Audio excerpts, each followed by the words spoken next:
quarter century ago, our two heroes were locked away in the Asylum, exposed to decades of old comic books and pop culture magazines. Eventually, they broke free and are running the Asylum. Now, they control what you hear. Welcome to Heroes Asylum.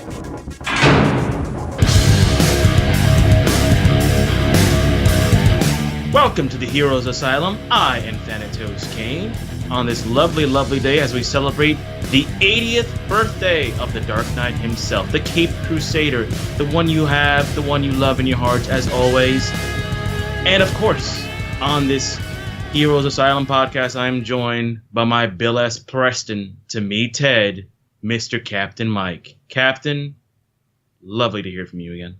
Always, sir, and there is a trouble afoot at the Circle K, like every Sunday. How you been doing, man? I've been doing most excellent. Stay excellent to each other, sir. Excellent, yes. We need to find a Rufus here one day. Yeah, or a time box machine. Well, they did have the TARDIS, if you noticed that. People don't know it. It was the TARDIS. I mean, if you're a big Doctor Who fan and you don't know what the significance of the police boxes or that box that Bill and Ted use to time travel, it's basically the TARDIS. I've been trying to tell people that for years, but they don't want to believe me, but it's basically what it is. Well, a little trivia fact. Actually, it was originally supposed to be the van. Oh, was it supposed to be the van? It was, but when in the middle of writing, Back to the Future came out, and the studios are like, "Oh, well, we can't do that. Let's go like the complete opposite way." Yeah, not really opposite. They sort of ripped it off. Yeah. I mean, that's yeah. It's like, oh, we're not going to rip off Back to the Future, but hey, nobody knows about this Doctor Who thing. Let's do this phone book. Yeah, don't worry about it. It's only up to that point. It's only been around for like 25 years. Yeah, nobody noticed. Yeah, nobody will notice it. It's America. It's totally different, you man. Silly Americans, you won't know. Dumb Americans. Anyway, as we start the Heroes Asylum podcast, we always like to go to the admissions ward and see what's going on in the news of comic book, superheroes, sci-fi, and all that good stuff. And this week, the captain is in the chair of the admissions ward. Captain, what do you have for us? I will be checking you guys into the admissions ward, our news updates. So, for speaking of Bill S. Preston, did you check out the new John Wick trailer, buddy? Oh, it dropped. Speaking of that, I'm wearing my John Wick T-shirt right now. You can't see it, but it's from T-Public, by the way. They deserve great shirts, by the way. Yes. Oh, yeah. Hopefully they'll be a sponsor one day. Maybe one day. But yeah, no, the new John Wick trailer dropped. I thought my jaw just dropped. I didn't even know that it was going to be dropping. Just kind of like when they surprised us with the Avengers one, the John Wick one. I was like, well, I'm at work, I'm taking a break, and I was like, I had like 2 minutes left. I'm like, oh, come on, please don't be a long trailer. I got to see this before I go back. I think I was excited before. I mean, I was the one who got you on John Wick many, many moons ago, if I remember correctly. But this trailer got me more excited. Oh yeah, definitely. Now I'm like, I'm over the roof. I want this movie to come out now. I don't want to wait till May 17th. Please give it to me now. One of the scenes that I liked a lot, I think it's towards the end of the trailer, where I don't know where they're at, some kind of corridor where there's weapons and knives. Oh yeah. He's taking all the knives off the wall and just throwing them on the ground at that guy as he's moving, just throwing him. I'm like, oh, please. No way. But yeah, no, I'm definitely looking forward to that. And I kind of, this is something I think you and I had talked about before. I miss those days of, trailer drops. You're only waiting 2 months. We're not doing this 6 month. Hey, here's a sneak peek trailer. Here's a sneak, a trailer to the trailer. I miss the old days, man, where your trailer dropped and a few months later your movie came out. And that's what I liked about this. We saw something about a month ago or so, I think. Like the sneak peek for like a little 30-second thing, and then now the trailer drops, and like I said, you were only talking a month and a half, if that. Well, it's studios too; they want to get the word out there. But I agree with you. I'd rather have like the trailer to drop at least 2 or 3 months before the movie's out. Because now I'm stoked. Then I'm thinking like, you know what? It's not that far away. Because you drop a trailer like a year in advance. I think Star Wars is the only one that can get away with that. But if you're not Star Wars, man, you gotta drop that trailer early, 2-3 months at the max. Yeah, if get you're people not on excited. That level, yeah. No, they're not there yet, but but definitely John Wick is coming. We're all excited about that. I can't wait. A little moment of silence. Last week we had the announcement of Arrow leaving the television world, and this week we also had the announcement of the Winchesters, our favorites from Supernatural, going to end at season 15. Next season. So, that was another surprise drop, like I think you had said, we both were 29 when the first season rolled out. So you think how long it's been running. And I know a lot of people, I mean, you said, you're definitely a big one on it. I do enjoy watching it. I'm very far behind on the seasons, but, I definitely know a few of our fellow female listeners are, Winchester fans, and there were some tears on Facebook this week. There was big time tears. I remember when I got the text, I was at work from one of our common friends, and I thought it was a joke at first. And I had to look at it on my phone. I'm like, oh my God, that's really ending. Because I thought it would never end, to be honest. It was kind of like one of those things. It's kind of like Death, Life, and Taxes and Supernatural. It's always going to be. Yep. It was always there. It's the oldest show on the CW. It actually predates the CW. Yeah, it does. Yeah, it was on the old WB network. If you remember that. Yeah, that's where a lot of the good ones started. It was on the WB. And now it's just to think of it as being gone. It's almost like a gigantic gaping hole now they're going to have to fill. But they leave us with, a very, a decade and a half of some great shows, some good content, great stories. I always liked the love the Monster of the Week part of it. You were always a bigger fan of the larger story arcs, but I always liked their Monsters of the Week. I like the Monsters of the Week also. I mean, that's how they basically began. But when they started developing the bigger arcs with the demons and the angels and heaven and hell, I'm always a sucker for that stuff. You get me a movie with demons and angels, I'm on board. Even if it's horrible, I'll watch it. The Prophecy. You remember the Prophecy? Which one? You talking about 4 and 5 or 3, 4, 5? Oh no, all of them. Just the series alone. The Prophecy. No, the first one. The first one was really good. Well, you made the comment about it being, the possibility of them being bad, and they drifted into bad eventually. Oh man! But you can't go wrong with Eric Roberts and Christopher Walken in a movie. I mean, that's ridiculous right there. But if you remember about Eric Roberts, basically his role in Prophecy 2 was just a cameo. He was like towards the end, and that was it. Yeah. Yep. And it was all Chris Walken. Chris Walken stole the first 2 movies, and then the third movie, they made him homeless, and he forgot who he was. It was second one, he ended being homeless, and then the third one was him with the kid and helping him out. He turned good. I didn't like the third that. One. Yeah, it's Walken. If you're gonna be evil the first couple movies, you got to end that way. You can't turn him good, and then he was just horrible. Yeah. And then they made a 4th and 5th one, which was basically really low budget. Oh, yeah, that's kind of how the Crow series went. We both love the Crows. You're a fan of the first one. I'm a fan of the first and second, but after that, it just kind of went to after that. Well, the first I like the soundtracks for both of those. Movies. The first and second, great. I mean, if you get a chance, download the Crow first soundtrack and the second one, City of Angels. City of Angels, movie wise, Mike is a bigger fan than I am. I'm just, I thought it was okay. I mean, compared to the first one, it just doesn't hold a candle. But, I personally, I just hope they don't do The Crow anymore. No. I don't want to hear nothing about The Crow. The series was horrible. They did like 4 or 5 sequels after that. Yeah. I think David Boreanaz was in one of them, if I'm not mistaken. David was, and then what's his face from Terminator? Edward Furlong. Edward Furlong, yeah. And Kirsten Dunst, I think she was in the one with Edward. I think she was in that one, yeah. Man, they were talking and working on they trying to reboot it with Jason Momoa, which I like Momoa, but there's certain things he can do, and I couldn't see him being Draven. Draven's a musician. He's that wafy kind of looking kid, guy. It needs somebody. They were talking to Hiddleston for a while too. That I can kind of see. Hiddleston, I can see. He's got that build. I mean, because the Crow's not. His power is from the afterlife and from the Crow. It's not from muscle. He's not supposed to be. Bulky. If you get a chance, Mike, I don't think you've ever seen it. There's a movie that Tom Hiddleston did where he played a vampire with Tilda Swinton. I forgot the name of it. And if your listeners do remember it, please tweet, Instagram it. But it's really, really, really good. And that's why it sounds familiar too. I think I could see it. It was like a low budget type of indie film. but that's the why I could always see him as Eric Draven, because he sort of played an Eric Draven-esque character. Well, in again, that movie. I could see it just his acting and it just his build. Like I said, for me, a lot of it is not just, can he act out of act his way through this character, but it's his build too, your physical. And if you go to the John Barr comics, the Crow was never a gigantic, huge man. He was always like just a sort of like slender dude. And, well, like I said, that wavy musician, that's what they are. That's what he was. He was he was a musician in both, in James O'Barr and in the actual movie. Do you know who James O'Barr based the musician Crow character after? Well, wasn't that Robert Smith, The Cure? Half. Half? Oh, okay. It was half Robert Smith and half Iggy Pop. Oh, okay. Yeah, that's right. Because when Iggy was in the second one, there was like a little bit of a like, oh wait, he's in there. Well, he was supposed to be in the first one too.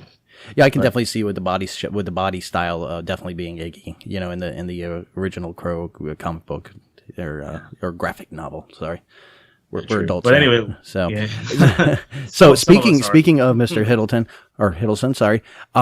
We have news and word that Disney has now officially owns Fox. Wow. There's a lot of speculation, a lot of news. There was from our friend Bob Iger speaking about it. They're not looking like doing anything or introducing anything until 2021. The main reason, especially with the X-Men, there is contractual issues in the background with a few of the producers.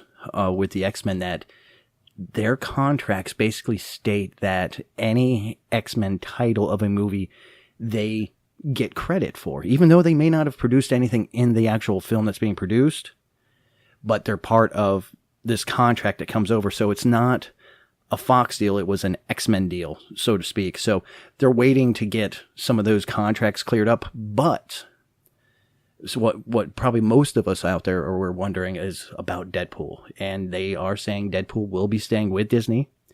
If you don't believe us, go check out Disney's website. He is actually on their homepage. So he is already there. There's no plans yet for the property, though, but they are wanting to continue on. There was a little talk of with the X-Force that they want to kind of bring him and Cable back, and continue that. With Disney, it wasn't, they still own other release or production companies, so they can release Deadpool outside of Disney. No one won't see the Disney name, but you'll at least still, have the ability for that to be an R-rated thing.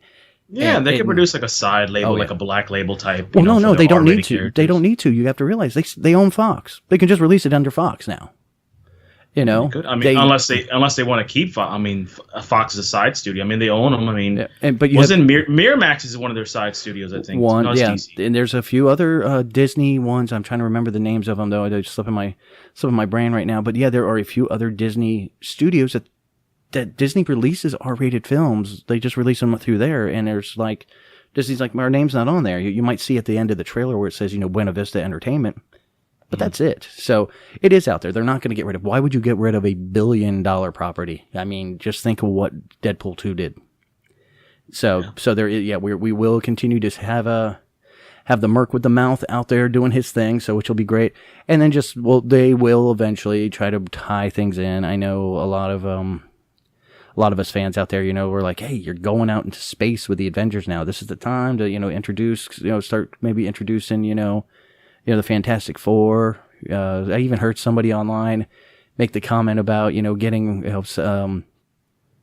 Tony Stark selling the Avengers Tower to some Dr. Reed, or Dr. Reed Richards, Reed Richards, just do a name drop and guess what? We'll all pop for that, and we'll be happy until the movie comes out. It's kind of like when I saw Winter Soldier and they name dropped Stephen Strange. I was like, what? Did they just say Stephen Strange? Yeah. Is that what I'm thinking it is? Exactly. It's just like, I think if they just do a little name drop, everybody will be happy.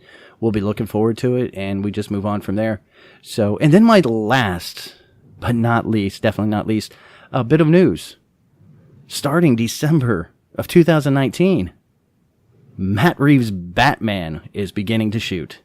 So I figured this would be a good end to the Missions Ward, since we will be talking about the one, the only, the Dark Knight, the detective, to announce, they have announced that Matt Reeves' movie will start shooting in December. So I know they still are looking for their cast, but it was announced that they are going to start shooting then. Well, they got a shooting date. They got a script done, I guess. Yeah, I guess. Now we just got to find out who's going to be who's the guy who's going to be under the cape and cowl. Honestly, I think they wait. They don't. I don't. Again, I'm putting myself. I'm showing my age here a little bit. I miss the days when things were a mystery to us. I don't need to know who's playing him. I just need to know. I just need to know it's in production, and we're going to get something, and then see who's out there. You know what? I got a prediction. I'm just thinking about this now. I just put on my thinking cap. We're in March now. Yep. So we are roughly, what, about 3-4 months away from Comic-Con? Yes. About that? Yeah. So, you have your DC panel, have Matt Reeves go up there, and by the way, we're shooting this December, and here's our new Batman. Yeah, do a little tease, a little, Little tease, and then you bring out the guy who's going to play him. I think it's the best way to do it. You just throw it on Comic-Con. If you're going to wait this long, you might as well just keep it going. I don't see the reason. I mean, you and I just recently watched a movie where something happened in that movie that we didn't know was ever going to happen. We thought, it's in that story, but it'll happen, down the road. I'm speaking, of course, of Shazam that we watched this past weekend. Something happened that we didn't know. We knew zero about it. And to me, that brought me back to the old magic of going to the movies. Like, oh, wow, I did not know that was going to happen. I agree with you. Saw no sign, no hint, zip of it. I saw some people that there's like a Lego set that had said something about this said thing, but yeah, you got to watch out for those Legos. I didn't even pay attention. I was like, it just went over my head. I'm like, that's not going to happen. Yeah. Because a lot of times in movies they'll do that Lego set and they'll introduce something that never happens. Right. But when this thing happened, yep. I was like, you and I both were shocked. I looked at you. I'm like, did they just really do that? Yep. So, and and there's little things. I still like the little teasers that people do. I mean, we can go back to like Infinity Wars. You and I talked about that yesterday. That they're hinting at this and hinting at that. And during the trailer for Infinity Wars, we saw the Hulk running right along with everybody else at Wakanda. Hulk wasn't there. Hulk didn't show up all movie. They didn't even show that scene. So Hulk was in the beginning of the movie, and that was it. Yeah, I do like some of the the swerves that they give us. I know there are some fans out there that are sick and tired of it. Just tell me what's going to happen and let me. I don't like that. I like surprise. I like being surprised, man. It's like when you're a little kid in your birthday party, and like you get that gift that you didn't think you were going to get, and all of a sudden you got it. So, I'm all for it. Yes, definitely. So here we are. So we are ready. That is the last, folks. We are done with the admissions ward. I now turn control of the Heroes Asylum back over to my partner in crime. And so take it away, brother. Yes, sir. Well, as I discussed in the beginning of the podcast, it is 80 years of the Dark Knight, the Caped Crusader himself, the Master Detective, Mr. Bruce Wayne, a.k.a. his alter ego, the Batman. And we are celebrating 80 years. Can you believe that, Mike? 80 years. Yep. Back in, goodness, what we were talking about, on the 29th? Yeah, Friday. Yeah, Friday will be the 29th of, and that'll be 80 years of the Bat. And he doesn't look a shade under 30 years old. Well, I don't know. You check some of the newer ones out. He's starting to show some age. I was like, are they finally going to age him a little? I doubt it. Anyway, I divided this content for our podcast into 3 sections, pretty easy sections. We're going to go past, we're going to go present, and we're going to go what do we think about the future for the Dark Knight and every single genre of media, comics, media streaming, and all that stuff. So we will begin with the past. And I'm not talking about origin stories because God knows nobody wants to know his origin story once again. If I see another pearl drop, I'm going to punch somebody. Yeah, I mean, by now, along with Spider-Man's origin, everybody should know how Bruce became the Batman. I don't want to even repeat it. Bruce, Peter, and Superman. We don't need to see those ever again. We don't even know. So anyway, we're going to go to the past. And similar to one of our first podcasts, what was your first interaction with the Dark Knight? Where did you meet him? Did you read him in comic books first, Mike? Did you find the TV series? No, if you go back to our first podcast, it was something that you and I both had agreed on. It was the 60s Batman for us. Obviously we didn't see it in the 60s. We caught it in the reruns, but that was where, I was introduced to him, to the whole Bat family at that point, because when I think I saw him was the movie, that came out. And, everybody was there, God, just to put it in perspective, when I was a kid, the family would go out, my dad had a boat, we'd go out on the boat, and I'm, hanging out on the front of the boat, in my head, he's Batman, I'm Robin, we're out on the bat, in the Bat, boat. So I mean, those were the things that I grew up with. In my head was was the '60s. Adam West and Burt Ward, Batman. Same thing with me. I mean, 4:30 afternoon when I got home from school, I would always watch the reruns every single day. 4:30, I was in front of that TV set watching and just dreaming one day of having that car. That's all I wanted for Christmas. I never got it. I actually recently, I think last Christmas, somebody bought me a model of the actual 1960s. It's a die cast of the Batmobile. Nice. So almost to complete my collection. I'm missing one more Batmobile that I think is worth the value to me, and that would be the Batman Returns missile Batmobile. So if you guys want to send me a gift, I'll give you my address after that. But anyway, that was my biggest interaction, the beginning of that, and then it kind of like spilled from there. It went to the Super Friends, of course, where you saw Batman, where he's like the cheery, happy, gee golly, come on, Robin, let's do this, let's do that. Let's save the day. The very, I guess they would call him the Silver Agey type Batman. That was the Hanna-Barbera series of Batman, because you also had him when he was with the Super Friends, and let's not forget, and probably some of my favorite episodes of Scooby-Doo was when Batman and Robin were there. That's right. He was in there helping him out, solving some mysteries. Hey, I think it was the same voice. No, same voice. Actually, I thought it was Adam West that did them as well. Was it? I believe so. I have to look that up. Look that one up, because I thought it was the same voices that were doing. I know they was the same voices because but they were both Hanna-Barbera shows, Super Friends and Scooby-Doo. But I believe it was the same voice actors, and I thought it was also Adam West that was doing it as well. Because I have to look that up. I don't think it was West. I think it was somebody else. But like I said, you could be right. If anybody wants to give me an idea who played the voice actor for the Batman and Super Friends, please tweet or Instagram us. Anyway, we go from there to the comics. So, Captain Mike, what was your first comic with the Batman? Oh, that you can recall? That I can recall? That you can recall. I mean, I'll tell you which one was mine, and it wasn't the one actually people were going to think. Honestly, for me, my first one was actually maybe about a year or so. I can't remember the exact storyline, but it was pre-Nightfall. It was just before that. Really? Yeah. Pre-Nightfall. That was about when I started, because that's when I started like delving into, I finally, about that time is when I had my own car.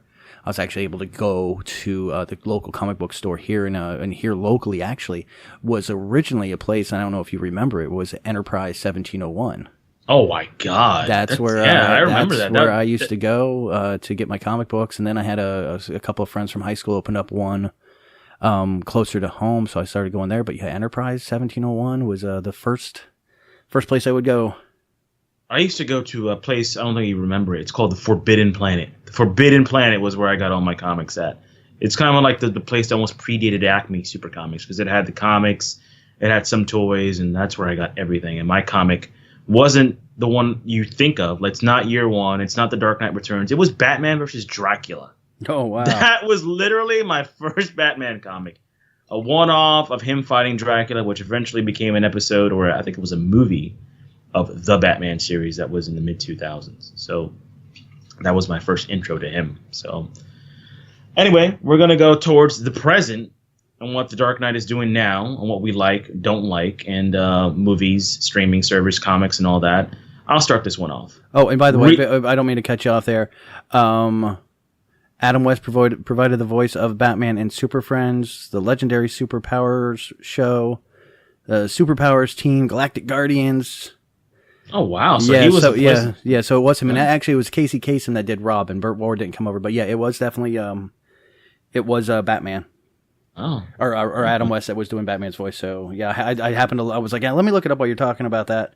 And of course, man, Frank Welker was on there too, doing the Joker. Frank Welker? He did the Joker, Calabac, and Darkseid. He was all the villains. That's pretty cool. That's good to know. Frank Welker and him and Peter Cullen, fucking gods of voiceovers. I mean, my God, if we ever can meet those guys, I'm just going to bow at their altar, worship them. Bend the knee, as they say, Kevin Smith. Thank you. So the present day Batman, Dark Knight, what's he doing? What's going on?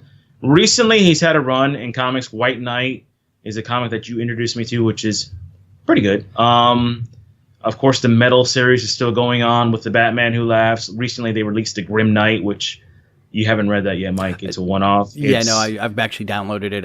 It's on my list. I wanted to catch up on my Shazam before we went and saw the movie.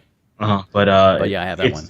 It's really good. I kind of like. I think it's Scott Snyder who's doing it again. I'm not sure, but I have to look that up. But the whole Metal series has been wacky, but the characters they've kind of created, I like a lot.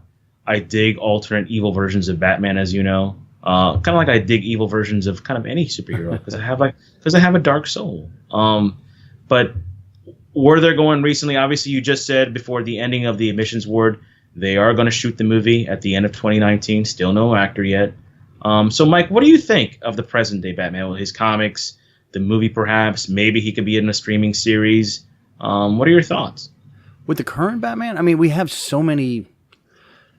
I'm still in my mourning phase for Ben Affleck. I still to this day, I think he was the right Batman for this universe. Christian Bale has his place for his universe Batman, for that type of character, and that of what that character would meant. But like I said, I'm still in a mourning phase. So it's me too. It's one of those things that I want to see who they bring in and what they decide to do, what the storyline is. I understand they're kind of going younger, but we're seeing younger right now with Gotham. Right now we have several iterations of Batman out there. We have the Gotham. We had Batman from the Justice League series. With the Man of Steel. And we have also in the Arrowverse the missing of Batman there. We also have Batman, being. Stop there for 1 second, Mike. Have you ever thought like when they introduced Batman in the Arrowverse, or sort of? Don't you think it's kind of like a cop out almost that he went missing? I always thought they could have done something differently with that, because the Batman I know would never leave Gotham. He would never run away from that city that he loves so much. I thought they could just chosen something else, like he's missing, or he's kidnapped, maybe he's dead, but him leaving just doesn't sit right with me. Look at your history. Look back in your comic book history. If you want to talk about what Batman's done in the past, he's left several times, and he has left Gotham in the hands of Dick Grayson taking over as the Batman, or Jean-Paul Valley taking over as the Batman. Batman has abandoned Gotham several times, so that possibility is not unheard of to me. Okay. When they dropped that, I was like, we can see it. We saw it in also the Birds of Prey series. Batman wasn't there. It is a cop-out for contractual reasons, I'm sure. If we really look at the realistic side of it, it is because, they can't do that. WB's always been one of those companies that's been like, we've got plans for that character. You can't use him yet. So use that one, or, like they did, they used Batwoman instead. So I don't believe, I'm not sure if that's the reason why. I haven't heard, because we're really using Bruce Wayne in Gotham already. So I don't know if they would be like, no, we don't want to use him because we've got plans for Matt Reeves. So again, it's one of those behind the scenes things that we're not sure what the ruling is behind, for WB. It's just a little off to me. I understand you're right about the story-wise. He has left Gotham. Batman Incorporated, he left to create Batman around the world, so that's another storyline as well. Yep. Yeah. You have several times. You're right about that, but I just think it's a cop-out. I just think they could have chosen like another way, but Well, other than that, there's, and this is something you and I've had this conversation before. I don't believe Batman or Superman as their adult versions really should be relegated to TV, to the small screen. I think they deserve big screen recognition, and their stories and their worlds are bigger and need to be on the bigger screen. Yes, we had Smallville. Yes, we had in Supergirl, we did have an amazing actor that played Superman. I thought he did a great job, but to actually do a Superman story, a weekly story, and to have him there, they deserve the big screen. Granted, I know WB and DC, tripped up on that, that invisible wire, that they call trying to catch up with Marvel. But that's where I still believe in my heart of hearts that they belong in the big screen. They don't need to be, doing a TV. Well, I've always been on the flip side, because they have so many stories and so many characters. Like, how long does a movie take to put in production. It's going to be out. Maybe they'll shoot 1 year. Then you got 6 or 7 months of editing and production. Then you got marketing. So basically, it's almost 2 years, maybe 3, before you're actually going to see a movie. And we're not getting any younger. And I want to see stuff quickly. A weekly series to me of a Superman or a Batman, you can introduce all their rogues. You can introduce all their stories as well. I mean, they haven't even touched a lot of the Batman stories. They haven't even dipped their pinky toes in that pond yet. Right. They've done like hints of the Dark Knight Returns, hints of Year One, hints of the Killing Joke here and there. We haven't even talked about Under the Red Hood or the Court of Owls. But we've gotten those. We have gotten those. DC. Yeah, but it's like little hints. DC produces those in the animated world, and that's where you're going to get those stories. You're not going to get those big over-the-top storylines like you want in the big screen. It's just, even in the Marvel side, when you look at the Marvel, we haven't gotten truly a civil war. It's been mentioned. It's been hinted at. We've really never gotten a true Infinity War. This wasn't the Infinity War from the comic books, or the Infinity. You know what? Gauntlet. I'm gonna take you back to a conversation that you had many years ago. I think it's 2 or 3 years ago, and I think you were out and I was home. One of those nights I just kind of just stayed home, and I think you were a tad bit. Let's just say you were having fun that night. Okay, inebriated. Okay, if you want to say inebriated, you texted me. Yep. A great idea for an Under the Red Hood movie. Hey now, yeah. All right, and that movie, I wish I would have saved that text just to read it verbatim for all the fans to listen to it right now. How good it would be. I remember it, but it was, again, it's a great idea for the movie. Doesn't mean it's going to get done. That's all I'm saying. But a story arc like that, I think, deserves the big screen. It does, but like I said, I just don't see them doing it. Even, like I said, even in the Marvel Cinematic Universe, which is by all ends the best thing out there right now, they've never really done a true to the point storyline from any of their books. They've nitpicked. And that's the whole point of the cinematic universe, is you can look at, okay, we've got this goodie bag of things. I'm just going to take that little piece over there. I'm going to take that little piece over there, that little piece, and create a brand new world with the best parts of it, but not the whole story. All right. I'm going to create some controversy right now for a lot of you Marvel lovers. And you could hate at me and tweet at me, Thanatos Kane, on Instagram and Twitter. And you could reach me on the Facebook page, Heroes Asylum. I don't think Marvel has ever really had a stupendous story arc in comics. I mean, maybe aside from Secret Wars, a couple of Spider-Man runs, maybe Civil War, maybe Age of Apocalypse, maybe those. But to me, when you nitpick things, story arcs like that, to me that honestly aren't that great, you can make a great movie. I think DC has far superior story arcs in every one of their characters. I can name Teen Titans and their story arcs, the Judas Contract, which they made an animated movie of. You can make a live action film of. I mean, just think of that for a second. So they could cherry pick those Marvel ideas, because to me the stories aren't that great. That's just me. I mean, you could fight me on that. Maybe you will, maybe you won't. But I've always told you, I think DC has far superior arcs in their stories and their comics. I would agree to a certain extent, and this isn't me playing nice with our Marvel fans out there.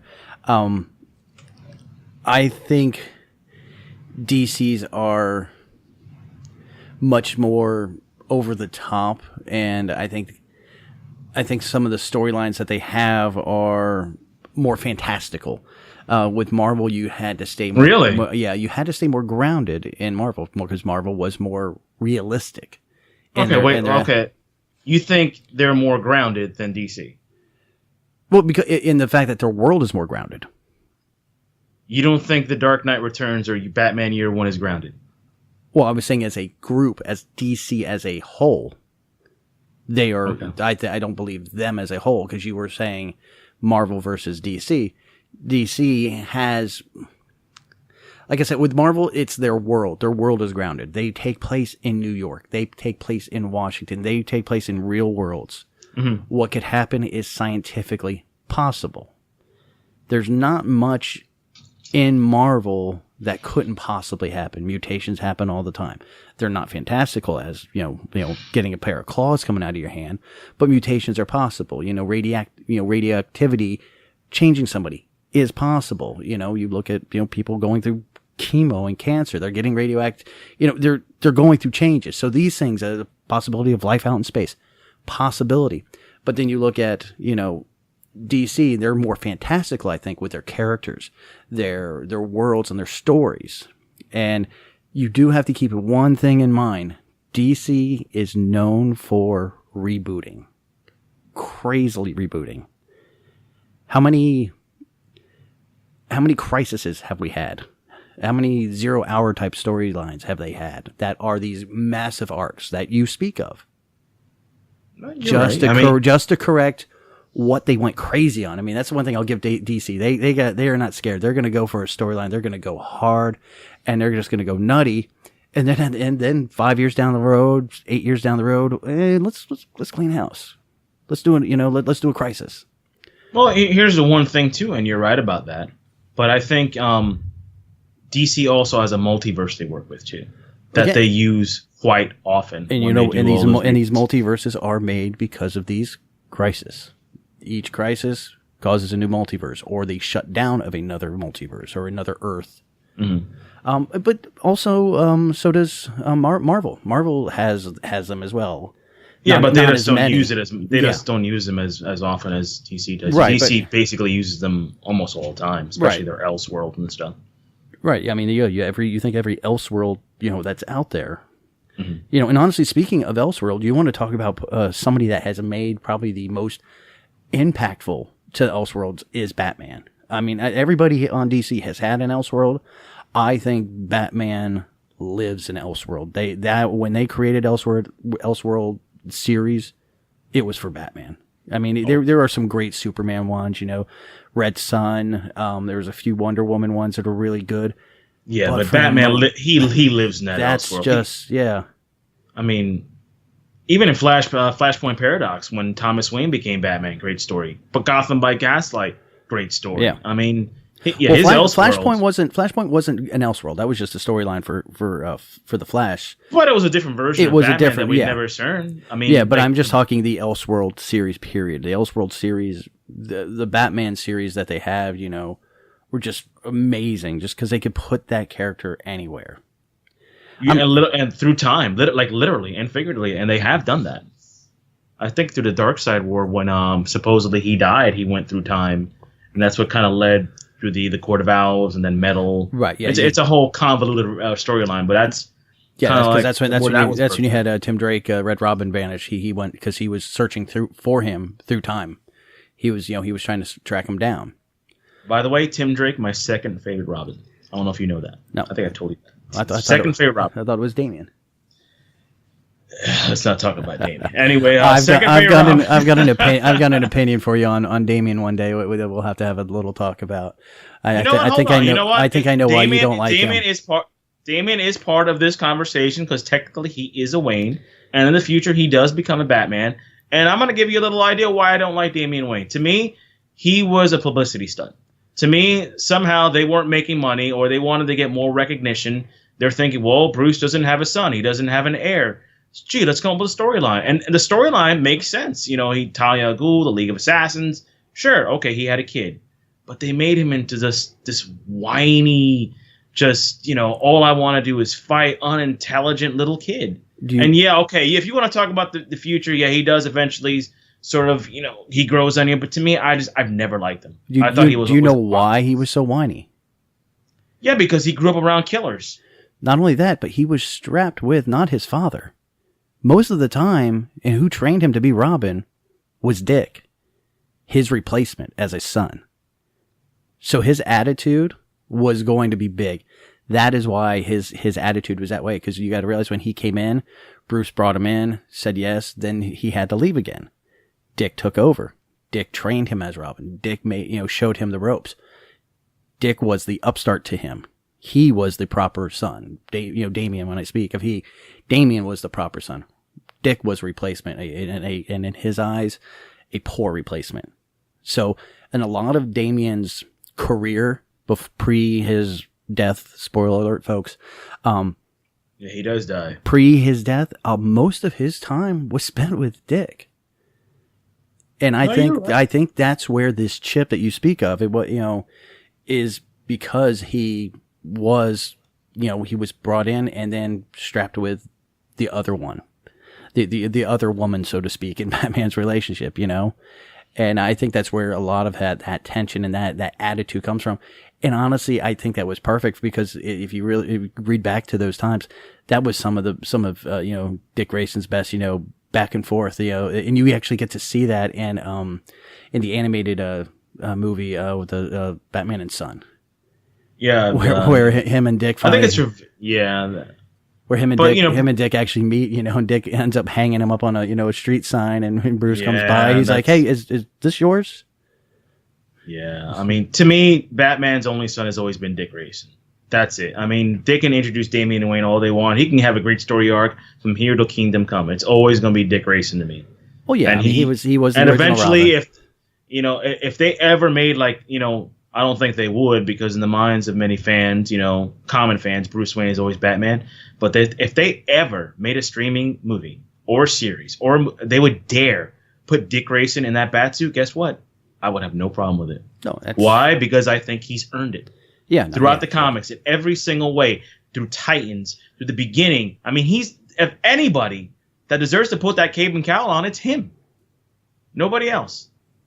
And have they ever decided to be bold and get that way? Well, they have. You have to realize. I mean, he's at least 3 times now. Yeah, but he hasn't done it permanently. No, but he doesn't. He doesn't want to, and he doesn't want to. He's told Bruce several times through the series, "I got you. Fix your stuff. Get back to norm. Get back to where you need to be. I'll step in here for temporarily. I'm not you. I'm not that guy anymore." That was the reason for their breakup. When Dick finally did leave Bruce, it was to get away from his shadow, and he doesn't want to be that person. He is his own superhero. He is his own character, that he can have those relationships. He has the training, the knowledge that Bruce does without the baggage. And so he could never wear that cape and cowl the way Bruce would. True. And that's why, Nightwing, just does his own thing. You and I had that talk a while back, to me, he's a perfect, melding of Batman, Superman, and Wonder Woman. He is the product of the Holy Trinity in DC, because he was trained by all 3 of those, and he's taken the best parts of all 3 of them, and he runs with that. Hey, you're not going to get an argument from me. I'm a big Nightwing fan as well. Not as much as you are, but he's a great character, and he's basically the offshoot of Bruce. He's learned the training and the detective work, and like you said, he's learned probably the hope and the courage from Diana, and then he's learned, the maybe a little bit of strength and intelligence from Clark. So, he is the perfect melding of the Holy Trinity. So I totally agree with you on that. But anyway, we went way too long on this. I'm sorry about that. So that was the present of the Dark Knight Batman. And now for the last section, the future. Where's he going? What are the ideas? Movies, streaming, comics, anything. I have a thought before I throw it over to Captain Mike, and I've been thinking about this for a while, and it's something that has been on my Facebook feed, my Twitter feed, probably going on 10 years. And I think they should do this eventually, but they haven't touched it yet. It's almost like they're holding this gold in their hand, and they don't know what to do with it. And it's a series that, to me, should be out by now, and that's Batman Beyond. Batman Beyond is, we've watched Into the Spider-Verse. If you haven't watched that movie, it's a great animated movie. Get a chance to. You can make that either an animated movie or a live-action movie. And what I want to see is a live-action. People have been posting these pictures of an older Michael Keaton as an older Bruce Wayne mentoring a younger Batman. I don't know about you, Mike, but I'm totally 100% down for something like that. Oh, definitely. I was a big fan of the Batman Beyond series. I thought that was some of the most interesting original writing coming from a television series. I mean, they were just planted with the seed of, hey, guess what? The Batman's old now. What do we do? There was no comic books. There was no graphic novels. There was nothing. They had free reign. That was the best part of it. They weren't tied to any kind of continuity or anything else. Yep.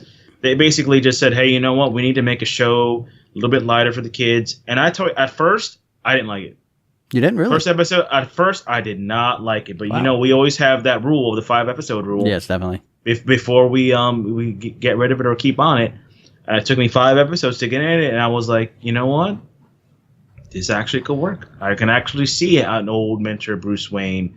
And I kind of compare the Batman Beyond movie to a movie that came out in the 90s. I don't know if you ever saw it, Mike. It was the reboot of Zorro. It was with Anthony Hopkins and Antonio Banderas. Yeah, I did see that, yeah. The second one, the Mask of Zorro, not so good. But this one, no. I've always been reminded of that movie, kind of like the mentor-y, trainee type of thing. Right. And when I saw that movie, I was like, this could make a great Batman Beyond type of movie. Because you have the older Zorro training the newer Zorro. And a Batman Beyond movie with Keaton, can you imagine him just training a guy, showing you how to throw a batarang, how to do a flip, how to take somebody down, how to operate the Batmobile? I mean, I'm totally in any of those origin stories with the mentor-mentee relationship. I'm a sucker for those. Right. Big time sucker. Yeah. No, I could definitely see that. I mean, I did enjoy, the Zorro, the original one. But yeah, Batman Beyond, it definitely was fun. And like I said, it was an open book. There were no rules. I mean, they even, started introducing the Justice League, and then what I thought was probably one of the coolest ones, you introduced an elderly, Static Shock. I love that. And I was, that was great. That was great, Mike. Oh, you just touched my funny bone with that. I remember. And I also, the moment when old Bruce Wayne and new Bruce Wayne, or in the younger Bruce Wayne meet. That was probably one of my favorite episodes. Where you see Batman walk over and try to interrogate somebody, and the old man's over there. Was I that green? And then he just walks over, and all you hear is just dead curdling screaming, and the guy gave up his stuff. When he says, "I can't believe I was ever that green," yep. And he just interrogates the hell out of this guy, I was just cracking up. And then the Lantern is like, "Can you believe it? Batman playing good cop and bad cop." Yep. Yeah, no, it's definitely fun. I could see them doing that. Batman in general, like I said, I mean, we would definitely the Reeves, depending on the way they go with this, with the new movie coming out, I can see them doing almost a bit, and I'm not going to say that this is what they're copying, so please, anybody out there, simmer down when I say this, but almost the aspect that if they're doing what they say they're going to be doing with Matt Reeves, it was going to be a younger Batman. It was going to be taking place in the 90s, so he's not, what we saw with Ben Affleck, but to have him, younger, but show maybe the seeds and planning of wanting to turn into the Justice League, and then have that actor return 8 years down the road, have him show up as younger, and then he can come back, and just age just a little bit. They don't have to age him much, but just age him a little bit to be Batman for the second coming of, the Justice League with, Shazam out there now, and then, Aquaman and Wonder Woman, and, with them working on the Flash movie. You can do that and have a different actor in those positions, but that's where I could see the future for Batman is still going to be in the TV realm. Or sorry, not the TV realm, but in the movie and cinematic realm. So you don't think he's ever going to see the small screen at all? No. I hate it when I say this because I believe they deserve, like I said, the big screen, but I'm also one of those firm believers that if you look at, take Star Wars, for example. I had a semi-heated conversation with somebody today about Star Wars. Boy, not semi-heated. And it was all fair. I mean, I still love the man to death. He's still my brother, but it was a bit of heated. But one of the things that, with the movies, you have 2 hours to tell the story. So let's take Star Wars, one trilogy, for example. Mm-hmm. Let's say they're, let's call them 2 hours, 2.5 hours. So you're talking maybe 7 hours, 7.5 hours total to tell a story. All right. That's 7 weeks. When you look at television, you have 10 weeks if you're a short season, or, if you're looking at the standard long seasons, you're usually 22 episodes.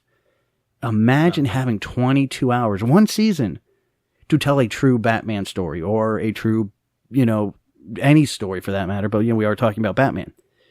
They're better.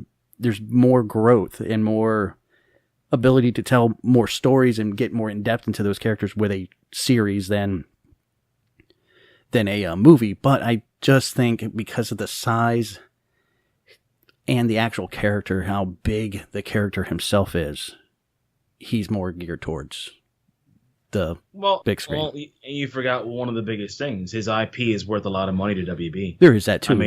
I mean, if you look combined throughout the history, I think the Batman movies have made almost $7 billion. Well, I could be wrong. You look between that. Harry Potter. If anybody can give it, somebody should do this on Twitter and Instagram. Find out combined totals of all the Batman movies on film. I'm gonna guess. Because I know the Nolans made over $1 billion each. Right. No, actually, the first one didn't, but the last two did make over. So I'm gonna guess combined the Batman movies are about $5 billion. But like I said, Twitter, Instagram, Heroes Asylum. Let us know if you have the answer to that. But I've always been a fan of the Batman on the small screen. Like I said, it's more stories, more depth. You can flush out the characters. You can add storylines here and there almost every week or 2 weeks or 3-week arc.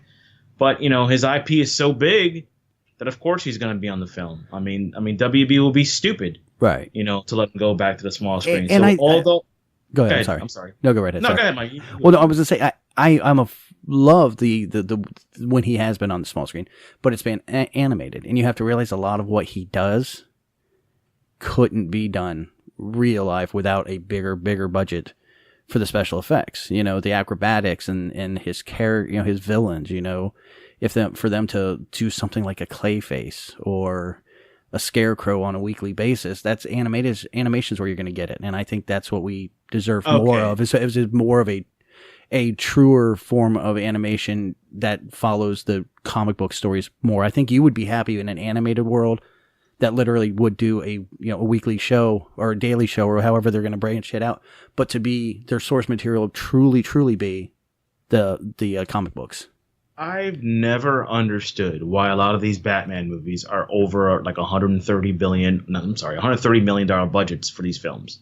It boggles my mind. I mean, I get like some of the semi-special effects with the acrobatics. I get some of the special effects if you have a Batwing or a Batmobile. But in reality, it's just a guy in a suit fighting crime on the streets. Yep. I mean, why is it so much money? I mean, it's basically gritty, dark. He's basically a detective on the ground, just wearing a cape and a cowl and driving a cool car. He has cool gadgets here and there, but it always strikes a chord like to see these movies over $130 million when they shouldn't be. Okay. Well, I mean, look, you said Clayface before. Right. I can get that. He's more of a fantastical character with what he can do. But Joker's basically makeup. Riddler's basically a different suit. Scarecrow is basically, a hood and some chemicals. I mean, all right, Jeff. I just never understood that. All right, you're an actor. I'm gonna come to you and offer you a role of one of the most iconic characters in the world that nobody needs to speak English to know who he is. But I'm only going to pay you, kind of a lower, just standard price. You gonna be okay with that? I think it's the actors realizing this is a big person. This is a big character I'm playing. My face is going to be everywhere. I need some money. I think it's more the actors pay really when it comes down to it, because like you said, there's nothing fantastical about it. So so the new guy they're going to cast now, you're saying he's going to make what? $10 million for being Batman in his first movie? I honestly don't know. I don't know what actors make. I don't read into. I've never really read or followed what people are making on movies nowadays because I'm afraid I'll put DiCaprio, then I'm with you. But why not? If it's an unknown right now and why? You don't know who he is, you're not going to pick a big guy right now. No, you're going to pick an unknown. But as an unknown, I'm getting ready to play one of the most iconic characters, and you're going to give him $10 million up front to play Batman in his first and only movie. Keep your mouth shut money. You got hush hush money. Hey, we've got a big script here. You can't do. There's a lot of things. I think I don't know what the actors are making. I've really never looked at anymore. Because like I said, I just don't want to put a bullet in my head and go really. Number one, he better be good. Well, And number two, he better be getting points at the end of that too. Yeah, well, that's what I'm saying. I think a lot of the pricing for Batman is the character, is the actors. I mean, think of the the last trilogy we had. We'll go to Christian Bale. You had Christian Bale in there. I mean, he was a high level actor. You had Gary Oldman. Bet you he's guaranteed a certain amount because of what he's done. You had just draw a blank. Alfred. Michael Caine. Michael Caine. Again, another high level. You look at that kind of movie and just look at the cast alone. Morgan Freeman. Those aren't cheap actors to begin with. So just, put in perspective that. I think when most of your Batman movies, the pricing is really the cast at that point. But I think the pricing also gets a little bit higher with each movie. Now, if you're telling me like the first movie, he's going to make X amount of dollars as compared to the third one, I agree with you. Like, if Christian Bale is going to make, let's say, for example, Batman Begins, he made about maybe $500,000. I'm just throwing out a number. As compared to the third movie where he's going to make maybe $20 million. I can see that. But if you're just starting out and you've never worn that cape and cowl, and you basically, guess what? I got to sell this guy as being Batman to everybody. They're not going to give you that money. They're not going to give it to you. Now, if you're going to say guys like the supporting cast is going to get a little bit more, I can see that. I can see that because you want to build your universe around this new Batman. Well, again, like I said, I don't know what the actors are making. I don't know what actors make, like I said, on any movie anymore. But I'm just saying the amount of money, because you were saying the price of making these movies is so high. That's probably why, is because of what they are paying him. That's up to the WB and DC to pay this new guy whatever they want. Who knows? He could be that diamond in the rough of an actor. But again, you're now strapping the guy down to most likely a multi-movie deal. So I'm going to pay you a little bit more because guess what? You're not working for anybody else but me for the next 5 years. Here's some hush money. Don't say anything when you go out and do your little press junkets. You can't say crap or you're going to lose this money. I'm sure there's padding to what he's paid to make it a little bit higher. And then there's also, if he's, I don't know how they work that, but the SAG actors, I'm pretty sure they got a minimum payment for doing certain movies. Well, they're paid at scale. So that's what I'm saying. Your scale's probably going to bump up, Like I said, I don't know the backside of that. That I think is where most of your money goes into these movies is with the actors' pay, not the special effects. Like you said, the special effects, pretty much everything in all the Batman movies I've seen, except for the Justice League ones, they were all pretty much practical special effects. There was no digital special effects. Maybe a couple of spots here and there, probably making his cape look cool or whatever. That's what I'm saying. Yeah. Like the most of special effects nowadays. I mean, in the past they never did that with the cape, but now they're CGI-ing the cape, which is. But I don't even think they did that with Christian Bale. I think that was no, that was all practical. Yeah, so like I'm saying, but I think really for other movies like that, it's the actors. It's paying them the money to be in such a big production and probably guaranteeing that they're not going to talk or and they're locked in to do this movie for a while.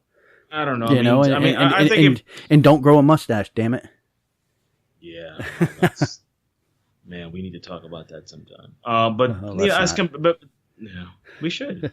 But I'm just thinking of like a Deadpool. I mean, you can't compare Deadpool and Batman. They did that for a low budget and they reaped the rewards. And I think Batman can do something similar since it's more of a grounded character, not too much fantastical things, and you can make your money back just like that. Yeah, neither was Deadpool. Deadpool wasn't probably, and it other than the fact that, and you probably had the actor. I mean, you had Ryan Reynolds, who was doing most of the background writing, probably a lot of the production, pushing to get this made for how many years? He probably took a cut to make sure the movie got out. I think that's going to be your difference from an actor who's just being hired to play a role to somebody that has invested his time and his blood, sweat, and tears. You have to find somebody who's committed to the Batman role, just like Ryan is. Exactly. And if you can do that, God bless him. Well, you got to realize, I mean, when people talked about Deadpool, it was Ryan Reynolds' Deadpool. And he was the actor. It's not. This one is Matt Reeves' Batman. Whoever goes in as the actor, it's still going to be Matt Reeves' Batman. It's not the actor anymore. It's not the actor's not going to kind of take over that. It's just now Matt Reeves' baby. So it's going to be a lower level character or actor. He probably won't get paid as much, and you're probably not going to have the commitment and that passion of a Ryan Reynolds.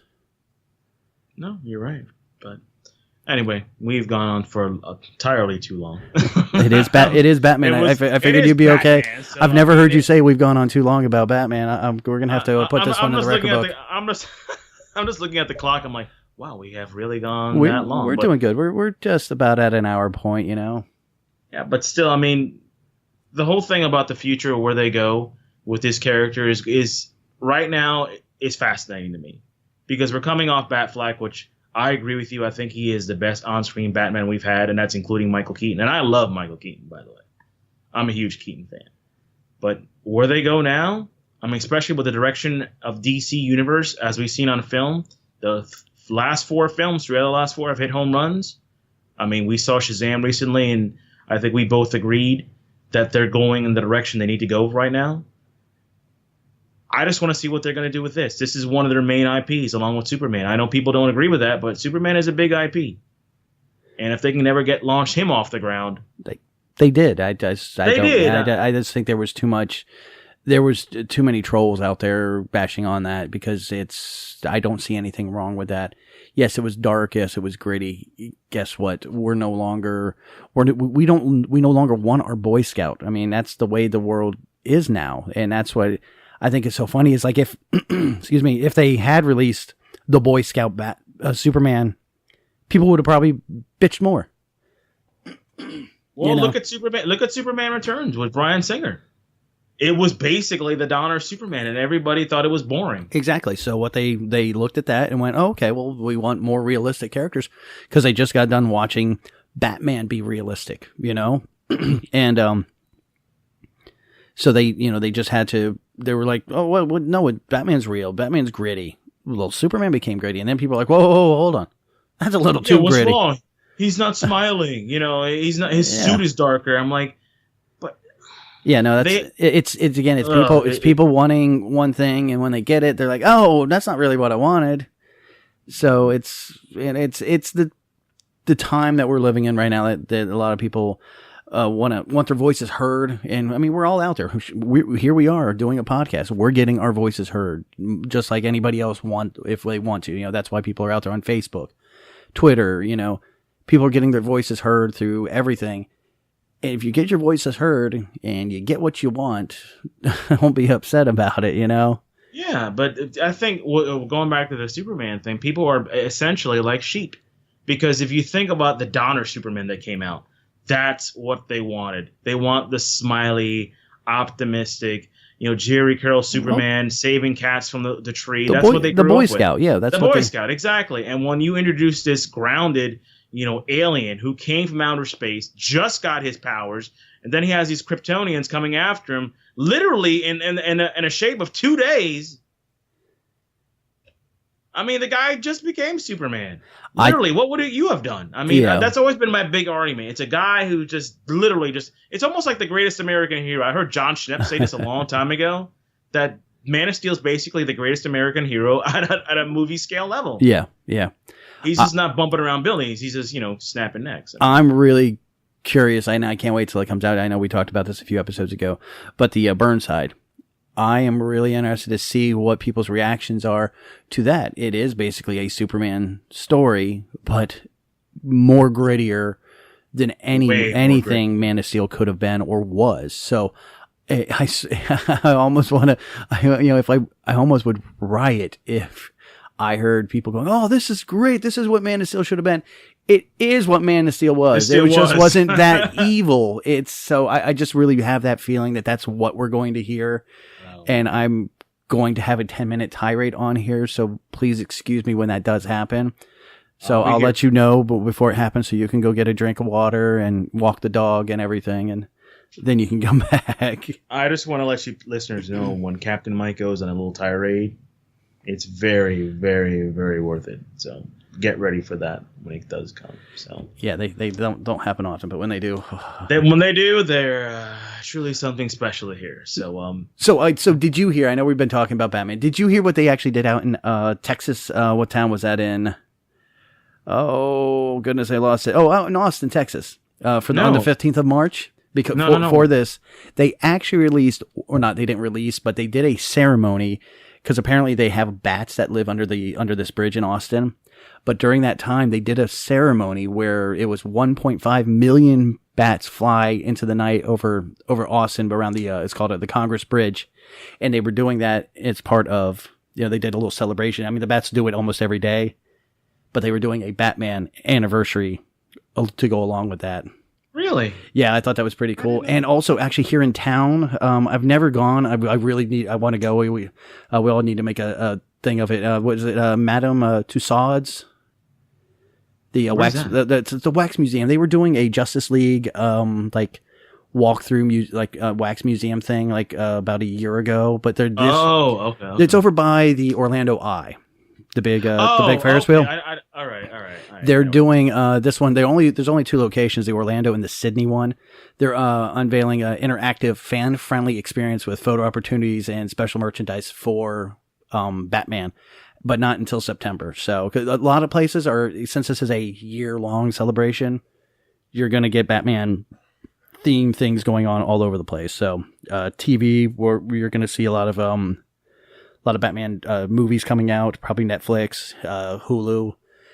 You're going to see on regular television, you're going to see some, runnings of, the Batman Begins and things like that. So yeah, definitely it is the year of the bat, so to speak. So 80 years, just contemplate that. 80 years his character's been around. 80 years he has been in the subconscious of the pop culture. I mean, it's just amazing that he's been around for so long and he's still impactful to this day.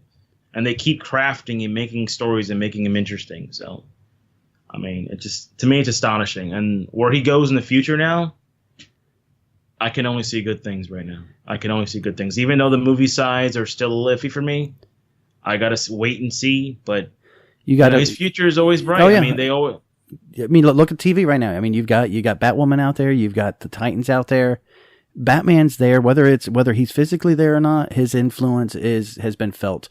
When you see Shazam, his influence is felt there. He may not be there. Very much so. Batman's influence is felt. No spoilers, but yeah, I'm not saying. I'm just saying. No spoilers. His influence and his presence in the DCU, movie universe is still present, even though it is not Ben Affleck, but he's there. And like I said, you have your DC streaming service. You have the Titans out there. Young Justice too. He's Young also Justice, a big part of so Young Justice. He's not going anywhere. He'll be here for years to come. Hopefully, we'll be celebrating 100th year, celebration, and him actually having maybe doing another movie or something. So we'll definitely love to see that. And so that's basically it on our special of 80 years of the Bat. I mean, we couldn't go through every single incarnation of him, but those are our thoughts on the Heroes Asylum podcast. And as always, you can reach us on Twitter at the Heroes Asylum, on Instagram at the Heroes Asylum as well. We are on Stitcher, iTunes. We're not on Spotify yet. Not yet. We did submit. We're just waiting to get clearance. So hopefully by the time this is released, we will be on Spotify. So we are at every podcast directory you can get your little dirty hands on, and so that way you guys can see us, hear us. Also, don't forget our website at heroesasylum.com. We post all new episodes on that as well. There's ways of reaching us, ways of getting to the social media that Jeff Thanates was talking about. And who's this Jeff? I don't know who that Jeff is. So, and also, you can go to our Podbeam page, and everything is listed on there as well. So you guys can definitely reach us. I've gotten a lot of communiques through the Podbeam app. So, definitely, speaking to some people out in Missouri. Finally got one of my friends out in Colorado. We're reaching out. We're slowly getting our fingers out across the country and hopefully worldwide here shortly. And it's always a special, like Captain Mike says, Instagram and Twitter. You can reach us there. Give us your thoughts. Give us your opinions. We love hearing them. We love hearing your comments. Even though they might be negative, it's okay. We'll accept them. Just don't be nice. Be nice. And as always, thank you for coming to the Heroes Asylum. All right, folks. Yeah, definitely. And thank you again for downloading and subscribing. And we will see you guys next week. We will have a brand new episode. Hopefully, some new news will be rolling out about some of the best things. And like I say every time, true believers, sweaty forever. Get to the asylum.